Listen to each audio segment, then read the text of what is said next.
Welcome to the Real Python course, Structuring Your Python Script. My name is David, and I'll be your instructor on this video course. Have you been learning Python for a while, and you want to move beyond the interactive learning environment that is the Python REPL and start writing some Python scripts? Do you want to know how to structure your code files better so they're more logical and more consistent? Do you generally want to organize your code in a better way? If so, this course is for you. By the end of this course, you'll know how to take your Python scripts and make them runnable, how to organize your Python scripts, where all the different pieces go, how to refactor your code to make future changes easier, and how to apply best practices to structure your script files. All of these will get you closer to coding like Python software developers.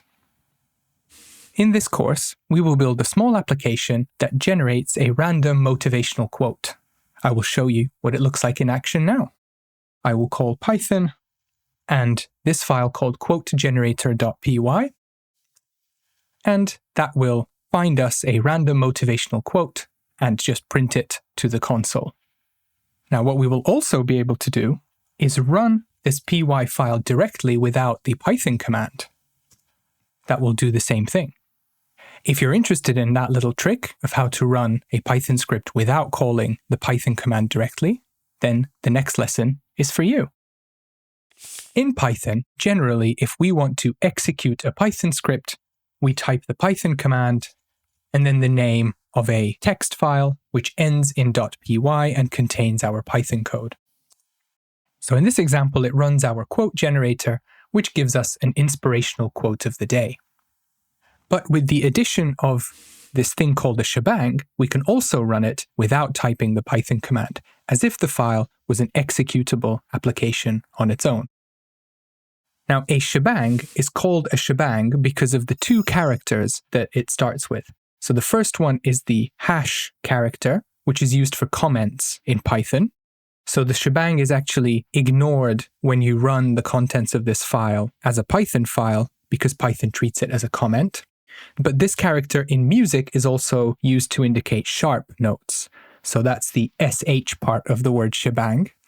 And then the exclamation mark is often referred to as a bang character, presumably because loud explosions in text would also end with an exclamation mark. So those two characters together are called a shebang. Now, a shebang is a single line that we add to the top of a script file to indicate to the system how this file should be run, which executable or which tool should run the contents of this file. So this typically points to this folder, the user bin env folder, because that is the typical installation path for Python in a Unix-based system. But that could be any valid path to some kind of executable which runs the contents of your script. Let's take a look at this in action. Here is our quotegenerator.py file. We will talk about the contents of it in detail over the next few lessons. But for now, you can see that at the very top of this file, it starts with the Python code. So this means we can run it in the way that we saw in the terminal with the Python command. But if we want to make it runnable on its own, without having to type in the Python command every time, we need to make sure the file starts with this shebang. So to do that, I'm going to type these two characters to make sure they're the sh and the bang part of shebang. And then we will type this typical portable version of the shebang. So the final shebang at the top of the file reads hash exclamation mark /usr /bin /env. That's user bin env folders that contain the Python binary, and then space Python 3. We'll save that file. Now remember, a shebang has to be the very first line in a file for it to work correctly. Now we'll go back over to the terminal. Now in here, because we've added that shebang, I can type // and just the name of the file. And because of the shebang, the system will know that the contents of this file should be sent to Python and executed. So we get the same kind of output as if we'd run it with the Python command. Now, the things to remember about the shebang are that they really are just an optional shortcut at the top of the file to make the file executable directly. It doesn't alter the contents of the Python code in any way because Python really just interprets that as a comment line. Shebangs only work on Unix-based systems, so Linux, macOS, or even Unix-based terminals on Windows, such as Git Bash. For a shebang to work, it needs to be the first line in the file, and it needs to point to a valid Python binary. So now we've seen how we can execute our Python script in the terminal.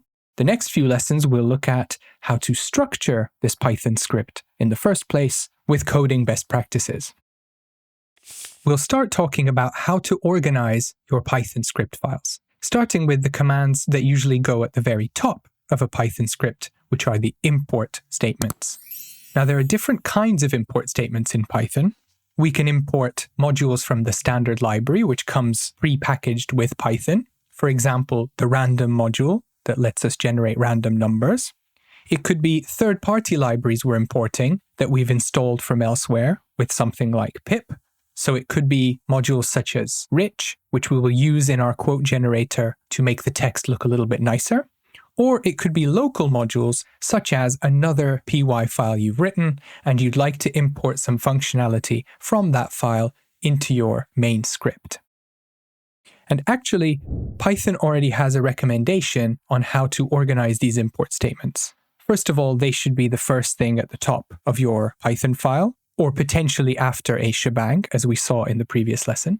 But Python has these guidelines called PEP 8, which give you stylistic recommendations that if everybody follows, then all our code is much more consistent with each other's.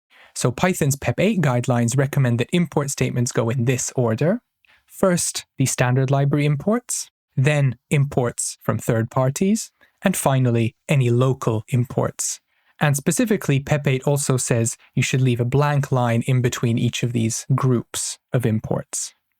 So let's take a look at this in our quote generator file. So after the shebang, we are starting with importing the random module, which is from the standard library. Then we go to a separate group separated by a blank line. This group is the third-party imports. So we are importing from a third-party library called rich. Then we leave another blank line. And then finally, the next group is where you put imports from local files. So we have a separate file called quoteutils.py in the same folder. And from there, we are just importing a getQuotes function, which we will talk about a little bit in another lesson. Now, it's good to try and remember these PEP 8 guidelines and follow them. But in order to make our lives a little bit easier, we can use something called a formatter, which will help us automatically organize import statements in the right place. And that's what the next lesson is all about.